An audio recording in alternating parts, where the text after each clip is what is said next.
The two recorded lectures for the first two lectures haven't actually loaded. They're loaded under a different number. I've got to get some. I've got them. They've been sent to me. They've got to be reloaded back into this this number, this part of the course.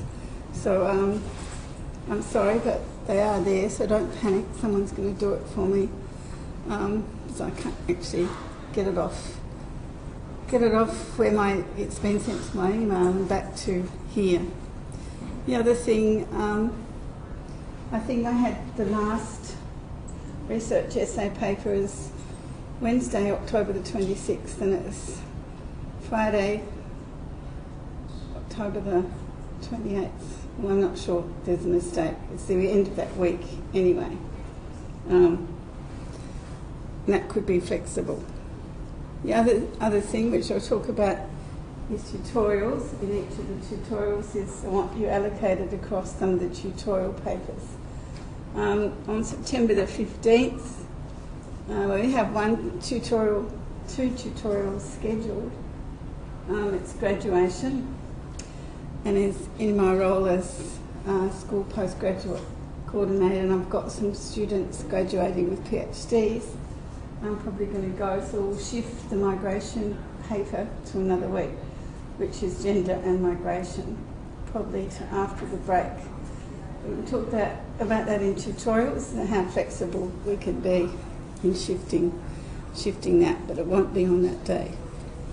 Okay, I want to talk about migration program specifically in Australia today and immigration.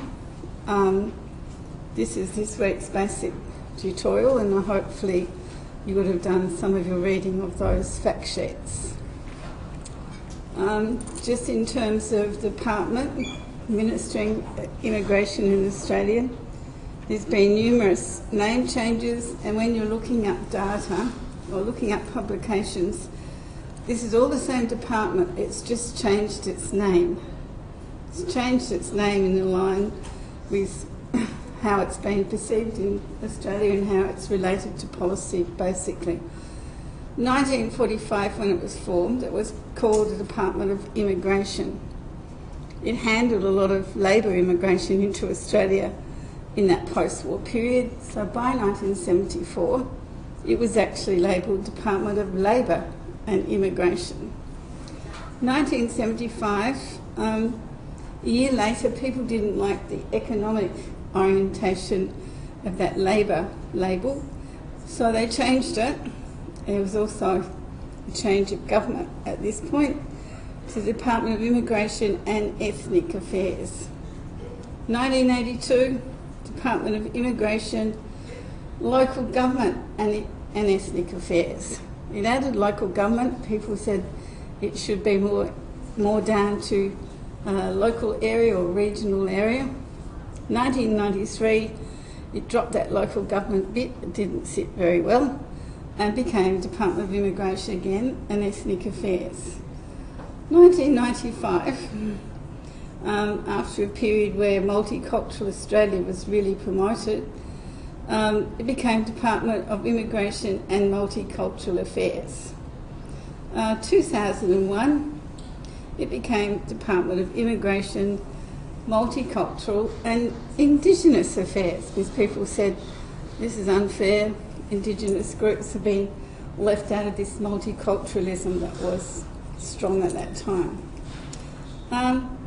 Then 2005, again we went to Department of Immigration and Citizenship. This is when Howard and Co were setting tests for Australian values, and citizenship became an important component of what immigration did. 2013 spelt the beginning of the Abbott government and a change, and it became Department of Immigration and Border Protection, so very much more security focused than some of those other titles would lead you to believe. Now that was just not a change of name, but that new Australian government at the time brought changes to the machinery of government for the department and its responsibilities. The Department of Immigration and Citizenship was renamed, and Settlement and Multicultural Affairs was transferred to the Department of Social Security. So in other words, they offloaded the settlement experience, some of the more social things that the department was responsible for. While Adult Migrant Education English program, moved to the Department of Industry. And that was all in line with occupations and skill testing and English language proficiency. Australian Customs and Border Protection Service became a portfolio agency or tied to the Immigration and Border Protection portfolio. So there was not just a change in name, but there was a bit of a shift in emphasis of its responsibilities. Some going like to Social Services, who was at the time under Grant Morrison, and also first time Customs and Border Protection actually came under the influence or role of the Department of Immigration. So a shift basically to much more on security and away from settling immigrants or ideas of multiculturalism. So Australian international migration is quite distinct. Half the population in one generation of migration. We have actual second generation as well as relative percent of population born overseas. Now, I was talking the other day about stocks and flows. Can anyone remember what a stock is? How do we measure the stock? It's a number of migrants at a certain time. In a country? Yeah. In the population, and census material very nicely measures that concept. Okay, so that's how, and we have second generation. We do ask if parents were born overseas or in Australia. So we do know our migrant stock is up to about 50% of the population, if you add in about 27% born overseas, as well as their parents. The census is going to be held next Tuesday. We'll have to wait some time for those results to come, but it'll be interesting to see how that might have changed. Island geography means high level of control of migration, supposedly. At least we don't have shared borders like some countries do over continents. It's one of the most micro-managed migration programs in the world. So it's a highly managed program. And you'll know why I say that in a minute, and I go through what sorts of categories, etc. we have. It's a complete data collection of all persons entering and leaving the country. Remember I talked about flow data? And that's your arrival and departure cards that we take detailed information coming in and going out. A lot of countries don't take those details about people leaving. We do have a complete set of flow data. And along with Canada, we basically have strong public approval of migration per se. Okay, there's debates about refugees and asylum seekers. Generally, people don't complain or argue too much, except it might change, about migration levels. They basically don't know much about migration generally, except certain components of it.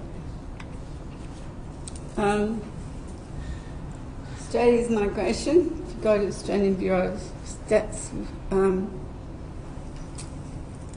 site, you'll find, I took this Friday, I think, 29th of July, 24,142,984 persons.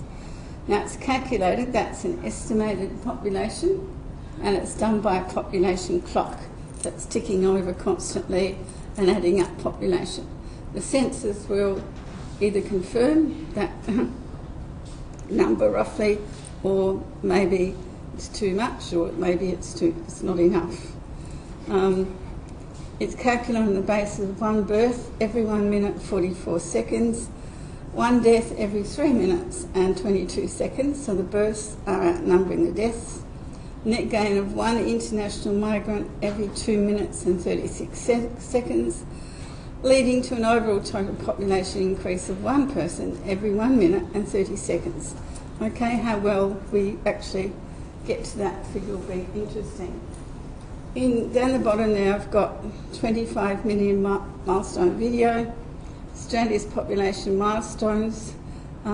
If you go into the ABS website, which is just abs.gov.au, click on that, it'll play you a little video. I was going to play it, but it's just a simple little scene if you want to see how population's grown over time. The contemporary population growth generally, the world roughly rate of growth 1.1 per annum. Less developed countries, excluding China, roughly about 1.6. More developed countries generally low, about 0.2 to 0.5. Indonesia 1.2. Australia fluctuates a bit. It was up to 1.8, around about 1.6. You'll say, hey, what's going on? It's higher than Indonesia here. It's roughly is higher, generally higher than many of these countries because of its immigration, so it's a high immigration, net immigration country. Now down here I've got Northern Australia growing more rapidly than Southern Australia. Clearly it's a band across the top of Australia that shows a relatively different rate. However, that's not where basically most of the population live, only 1 million odd compared to 20 odd million in the Southern Australia. How that's sort of calculated, if you like, according to ABS Statistical Area 1, small spatial units. Tropic of Capricorn runs through Australia roughly there, and it's taken from north being above it and Southern Australia, below it. So if we just take that rough definition, we'll find some very different demographic figures from north to south. The north has only got 5.2% of the national population roughly. Again, this is census 2011, 1.2 million, it's probably more than that. It's got a higher growth rate. Percent of the overseas born population, it's only got 2.9% of the overseas born population. Right, at least it's got 5.2 of the national population. The sex ratio over 100, which means more males than females if you've got a sex ratio above 100. Indigenous population, 52% or 53% of the Indigenous population, 47% in the south, so it's predominantly Indigenous population, and percent non-Indigenous, only 4.5%, and 95% non-Indigenous live in that southern section. So there's a very big demographic divide between the north of Australia and southern Australia, and that northern part of Australia is most definitely not where you'll find the highest percentages of overseas born population. So how does that come about? Well, we can talk about that a bit in some regional material we'll do, but right now I'm just interested in population policy. It's basically a coherent set of objectives in relation to future population size, the number, distribution, in other words where they're placed or settled, and its structure. In terms of structure, I'm talking about age structure, sex structure, ethnic composition, Indigenous, non-Indigenous, etc. Household structure, family structures as well. Its composition and location, as well as ecologically sustainable development. The notion of ecologically sustainable development environment has only really been loaded into policy in the late 90s. Environment became an issue, and they pay consistent lip service now to environment and sustainability, particularly since 2010, when we actually had, if you like, let's say, reports done by the Gillard government that was really concentrating on population in Australia. Now we're interested in a population program that operationalises an aspect of population policy, and in this course we're most interested here in migration policy. So I'm not really interested in overall population policy per se, but I'm interested in the migration component, and that operationalises a lot of population growth and its fluctuations in Australia. In Australia, population policy has generally been equated with immigration policy, because basically that's how a population grows. And it's been oriented large-scale social, political and economic concerns mainly. I've just said, just more recently, environmental concerns had to be put into these policies. Initially, after World War II, 1945, when the migration department was basically formed, labour force was one of its major concerns or worries, building a industrial labour force, heavy industry labour force in Australia, and therefore importing a lot of displaced persons from Europe at the time to work on things like the Snowy Mountains scheme, etc., and give work and build industry, build productivity in Australia. I was interested in the economics and the domestic markets expansion. Always through time, governments have been interested in national defence and inhabiting very much an empty Australia in many people's contexts. Physical environment, yes, policy. More recently it's been, acknowledging anyway, environmental concerns, ethnic mix and regional inequality.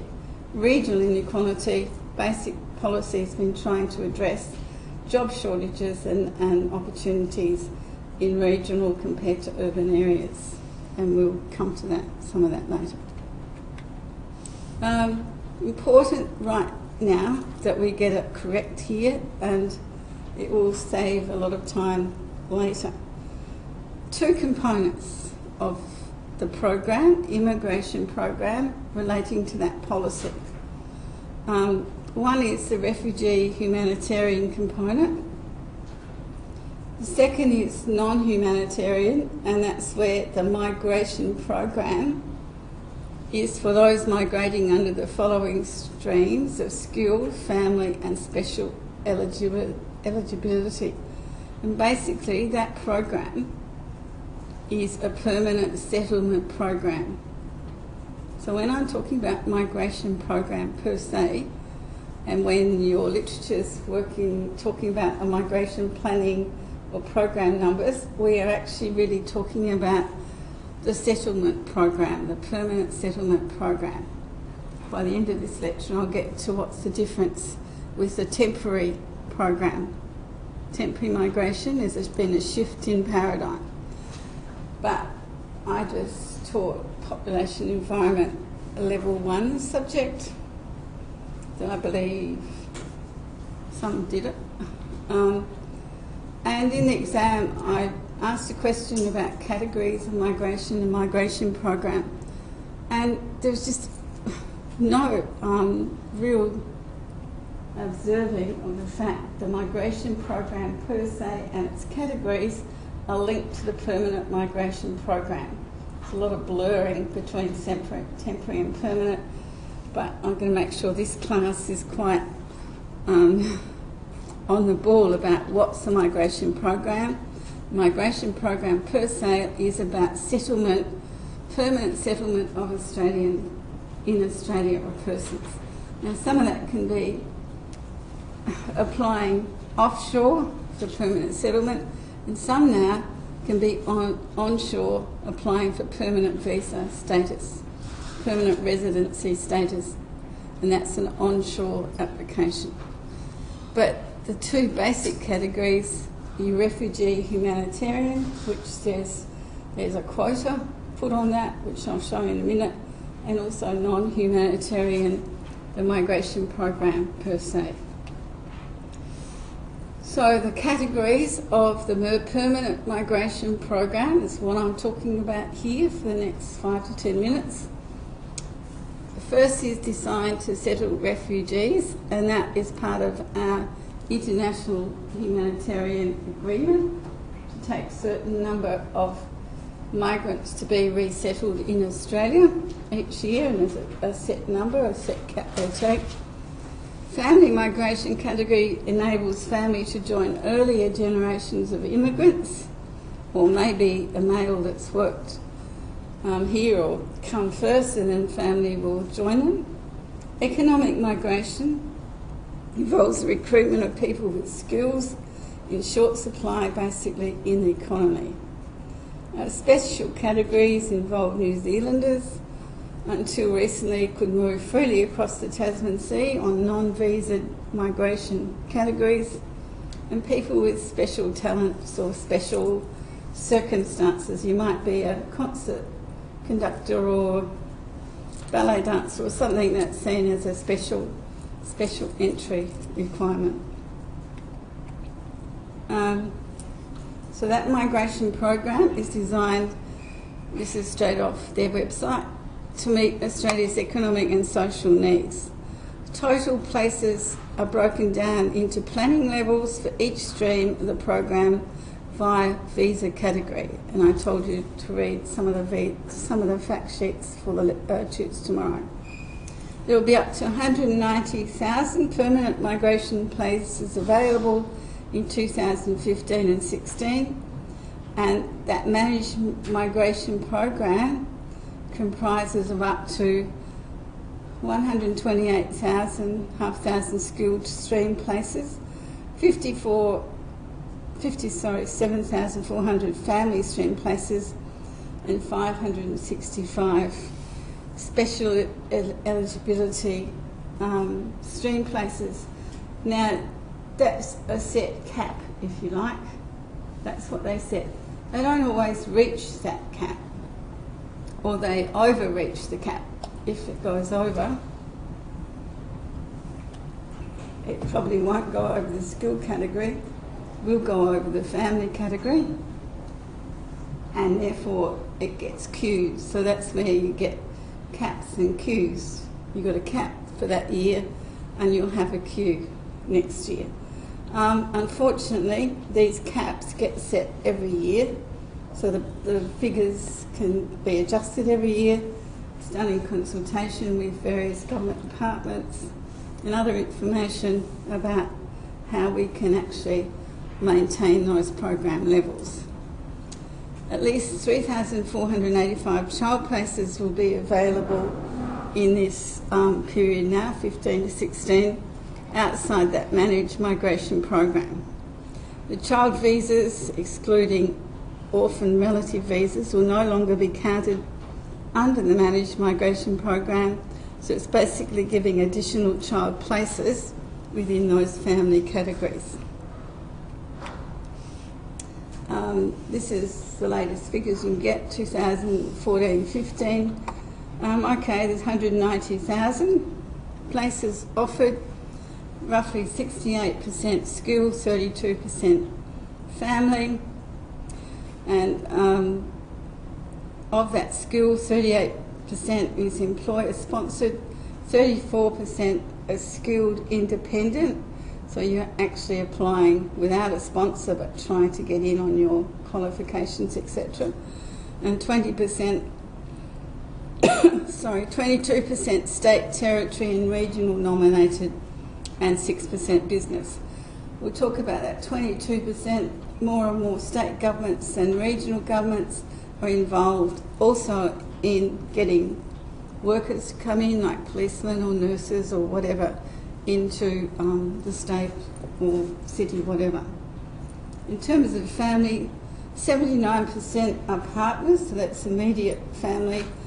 14% parent, that means parent of either one of those migrants. 6% child and 1% other. So you can see most of that family migration is partners joining or being with initial applicant. In terms of, this was just 13, 14, but you'll see the skill stream mainly male dominated. You'll find the family stream up to 2/3 will be female dominated, because it's allowing permanent entry of people with close family ties, and it tends to be mainly partners but can also be parents. When it's parents, and again it tends to be older women who survive a spouse and need to be brought into the country.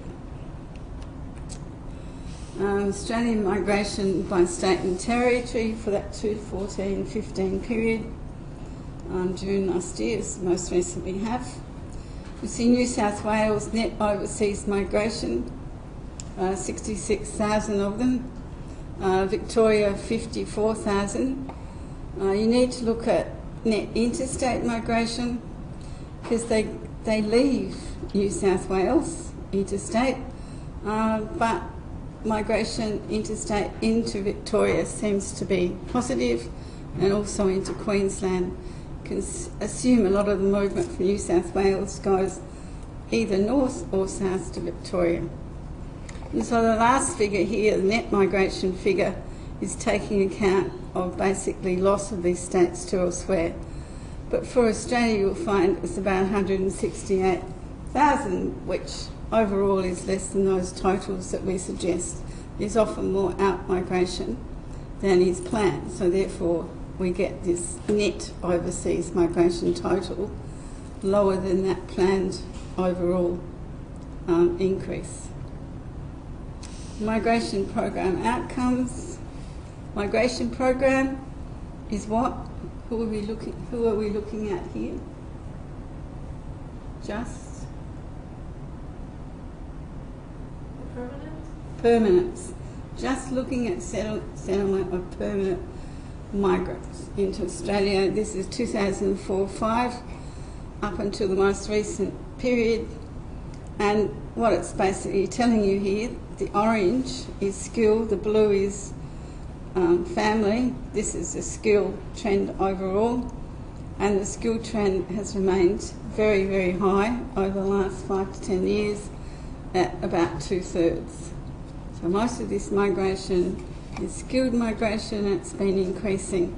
The blue obviously is family, and that trundles along a little bit matched with the skill. The outcomes are, again, this is skill and family visa categories. Obviously, you distinguish talent, special eligibility, other family. Child, skilled regional, business innovation, parents, visas for state territory, skilled independent, partners, and employer sponsored. Again, the blue is onshore and the orange is offshore. What do you understand about that? If you apply for your visa in Australia or from Outside Australia. So, interesting, your employer sponsored are largely onshore, and so is your partners, and so is your skilled independent. Many of those are students and other people getting qualifications in Australia off temporary visas or temporary work visas, and are transferring into permanent resident status. And so it's an onshore, it comes up then as an onshore application for permanent settlement. So this is where it's quite a blurring of the dichotomy between temporary and permanent migration. So you can see it in the figures that clearly they're jumping ship, or they're jumping off temporary for various reasons and getting permanent resident status. That's particular for employer sponsored. And why? Because temporary visas are sponsored by employers. You come to work for someone, you're a good employee, so they are quite happy to support, because it's temporary, 2 to 4 years. In that period, after 2 years, they can apply or upgrade the visa to permanent. So what's happening, they are shifting into permanent.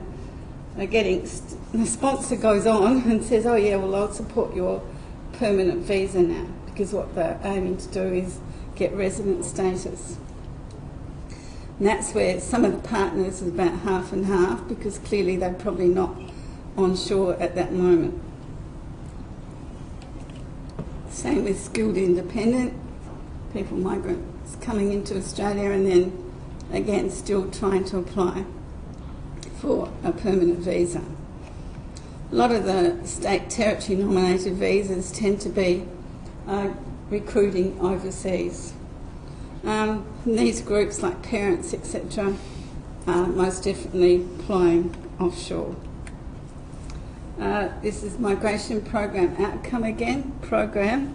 So these are my permanent people, permanent settlers. India, this is the most recent data. India on top, China, UK, Philippines, Pakistan, Irish Republic, Vietnam, South Africa, Nepal and Malaysia. But clearly the bulk of them are coming from South Asia. These are my permanent settlers again. If we just look in the context over time, this white bit down the bottom is basically UK and Ireland. The grey bit here is other Europe. Forced into, the red is New Zealand and Pacific, comes through. But the blue, you can see from the 70s on, this is your Asia, that's getting by far one of the biggest components. We'll talk a bit more about that later. Humanitarian visa grants by category. Also, we've had the dark is offshore. The dark up to 1990s was predominantly settling migrants from outside Australia as part of the refugee program. Now you'll find some spikes here around 2000, and particularly 2008, 9, 10. Why? So we had a big rise in asylum seekers, boat arrivals, which put them in that onshore category, applying or getting status for permanent refugee status, so they could be settled. So there's been a big spike, if you like, in that onshore. Prior to that was very much offshore. If we look at the program, sorry, these are the humanitarian permanent settlement figures. Refugee, basically 5,984, special humanitarian program. That includes generally a lot of women in that category, joining partners and others.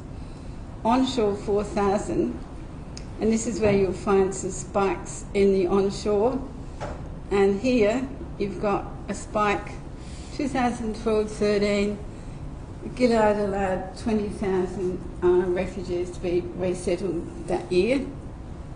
And then we seem to have gone back to some changes in the special humanitarian program. We've dropped a lot of onshore. Why? This was a backlog. There was boat arrivals 2007 and 8. They changed the temporary protection visas. The government did. There was a bit of upsurge, a bit of an outcry about boat people at that stage. And this is where we've got this catch up now. Just roughly it stays at about 13,000 odd a year as its cap, unless there's a special event or special happening that policy can shift that grant. But generally, refugee category is quite small but quite constant. And there was talk about increasing again to 20,000, but immediately is also taught that we can't settle properly or give them the conditions they need. Where they're coming from, these are offshore visa grants for 2014 and 15 of the top 10 countries of birth. So these are ones being resettled through the United Nations Refugee Program into Australia. It's basically Iraq, Syria, Burma, Afghanistan, Congo, Eritrea, Bhutan, Iran, Somalia, Ethiopia, and some other groups. But clearly you can see most of them are coming from political unrest or war-torn areas of the world, or Burma, again, religious persecution, etc. Okay, so this immigration system has a capping. So each category except that special eligibility is capped with a target each year. So you can actually see across that there's been a target roughly set each year, and if it was raised in one year but it was cut back the next. Specific requirements in each category. There's a point assessment test if you want independent migration to Australia.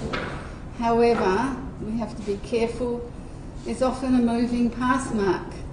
1 year when they're accepting certain occupations or certain skills or certain categories, it'll be 1 year, but the next year, no, it will change.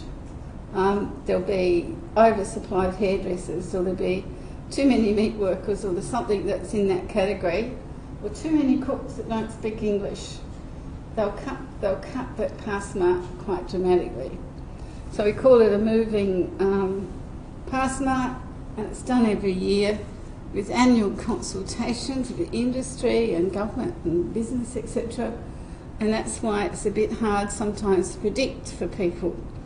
So I had a family a while ago telling me, yes, he was an accountant and I forget what a lawyer, I think.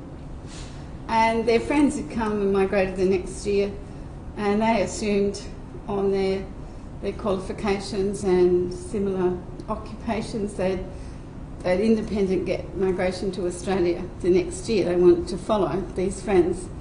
No, one could get in. I think it was the accountant, but not the lawyer. We obviously had too many lawyers or whatever it was. And so they were put on a queue. They're both here now, but they automatically didn't get in the year that they hoped to, assuming the years before pass marks would apply, but actually they didn't. Elements in this point assessment test, which we'll look at a bit more closely later, but just now I'll just say age, mainly young age. If you're over 40, you'll start having trouble. Education level, again, they'll be specified. Generally, different levels of education for whatever jobs. Your place of education will make a difference, like where did you get your degrees from? Your work experience, the occupation you hold, your main occupation, and your English language ability. So you get certain points for all those elements. And when we get to regional schemes, you can get bonus points if you opt to go to a region that's where there's demand for particular types of labour. The cap and queue I was talking about, the Migration Act of 1958, allows capping or limiting the number of visas which can be granted each year and a particular visa subclass. So each year these targets can be, or caps can be adjusted. This limit or cap applies only for the program year in which it's introduced, and once the cap's reached, then you have to wait in a queue for a visa to be granted. In the following year, subject to places becoming available. And in the following year, they might have cut down the number or they might have increased the number. So your luck will be in if they've increased the number. If they've cut down, you still might not qualify the following year. Within the family stream, people applying as spouses, dependent children, Adopted child, orphan, unmarried relatives are basically exempt from capping, and now they've taken children out, it's even better. But categories like parents are capped. Why do you think that might be? A lot of groups get quite angry about this, particularly business groups that have come, spent a lot of money to set up in Australia. It's because they don't want pressure on the health system, and they want guarantees from those migrants also that they'll support the elderly relative, because they're mainly older couples, now older females generally, and well, there were stories too of them bringing them to Australia and disbanding them and not basically caring or putting them onto the health welfare system as such. So those areas are capped, and again, parents waiting to come because they're sick or for care have a lot of trouble getting in on some of those categories. So there's been a major shift in this policy. So what I've been talking about up to now is this permanent settlement program, and the emphasis between 47 and 96 was on permanent settlement. We wanted family migration. We wanted the family unit to come and settle. We didn't really go down the path of some countries and having a lot of contract workers. We wanted the family unit. We wanted to build Australia with family migration. In 1996 was the first time we introduced skilled temporary migration, and that was mainly in line with globalisation and world trends to actually compete, if you like, for skilled migration throughout the world. We had 457 temporary business visas, which no doubt you've heard most about, working holiday maker visas and student visas. And as I said, the student visa categories have got opportunities built in to then get permanent residency, but the program visa you initially get are temporary visas. 1996 there was legislation. We had to change the rules. We had to change some legislation that would have prevented such temporary movement. And it was removal of previous restrictions governing the sponsoring of business persons and specialists, for example, workers. Abolition of previous requirements that sponsors established that there is no resident Australia work amongst resident Australia workers to do the work. Abolition of the requirement there would be some training benefit to Australian workers. Establishment of a pre-sponsoring arrangement whereby employers can register as sponsors if they meet minimal requirements. They then are allowed to sponsor any number of new 457 temporary entry categories. And this has been tightened over the years, which we'll have a look at, to stop any abuse of it or letting in workers, giving them lower pay coming from overseas, etc. So we'll talk about that, but the general legislation freed up the fact that we could offer many more visas in a temporary nature. So we got very much temporary, business, student, permanent, the skill categories, permanent family, and we've got humanitarian. So we've got across these groups permanent, temporary. Humanitarian comes under obviously our permanent program. I'll just skip that. Temporary versus permanent migration is basically more skilled. It's a quicker process, it's highly electronic. They have a thing called Skill Select now, it's even more user friendly. It's demand driven. Why do I say it's demand driven? Any ideas?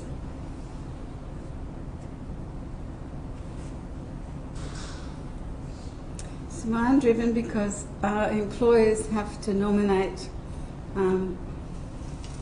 workers to come in, or students come in on student visas, for example, demand for education, etc. Origins more traditional, like UK, Europe, more likely to come on temporary visas. There's more males than females. They tend to be younger, non-family groups, singles if you like. They generally have different settlement patterns. They have different settlement patterns because initially they have to come in to work for an employer, or settlement patterns like students coming into the major cities for education, etc. Working holiday makers, also often found in a lot of tourist or seasonal areas for fruit picking, etc. In conclusion, there has been a paradigm shift in Australian migration. And if I ask you what's the paradigm shift, I'm talking about the shift in 1996 or the mid-90s on to whereby temporary migration is now outstripping permanent migration to Australia. Okay, so there's an increase in non-permanent migration, and we'll have a look at the figures next week or so of just how much temporary migration is starting to outstrip permanent. But as I was saying, some of that temporary shifts back to being permanent later. So there's a bit of a blurring in terms of a dichotomy of permanent versus temporary. There's been a big increase in onshore migration. Right, we're talking about offshore, you apply for migration outside of Australia. Onshore means you're in Australia on some sort of visa, even a visitor visa, I guess, but generally a visa, student or a temporary visa, and you're trying to upgrade to a permanent resident visa. The other area is if you come in as a asylum seeker, temporary protection visa, whatever, you can also apply for your refugee status onshore, and that's been a big increase in that component as well. There's generally been increased focus on skill. So over time, which I haven't shown you yet, but over time, skill is the main focus, or that's what Australian officials or immigration or department or the government, whatever you want to call it, that's what they want to attract. We do call it a little bit designer migrants. We want migrants particularly with Australian qualifications. We'll take our students with qualifications here, for example, but the focus generally is on skill. Introduction of a state-specific regional migration scheme, which we'll talk about a bit later, has been important. That's just not the federal government recruiting, but particular states and regions. South Australia is a slow growth state. It's relied quite heavily on this scheme to get people to come here. So in other words, increased settlement outside of Sydney and Melbourne, which is what's been happening in some policy shifts. And increased diversity. Increased diversity basically means we've moved away from this family unit. We just really didn't know what we wanted, a family unit up to mid-90s. Now we have diversity of skilled workers and other workers, people not necessarily wanting to stay here, but people coming for periods of time into Australia. Importance of asylum seekers. Unfortunately, they got disproportionate amount of attention because there's all other aspects of the programs that aren't dealt with, particularly in the media, and also settlement of refugees and those humanitarian migrants. And we'll have a look at their contribution generally, which has been good. Okay, so we've talked about mainly permanent.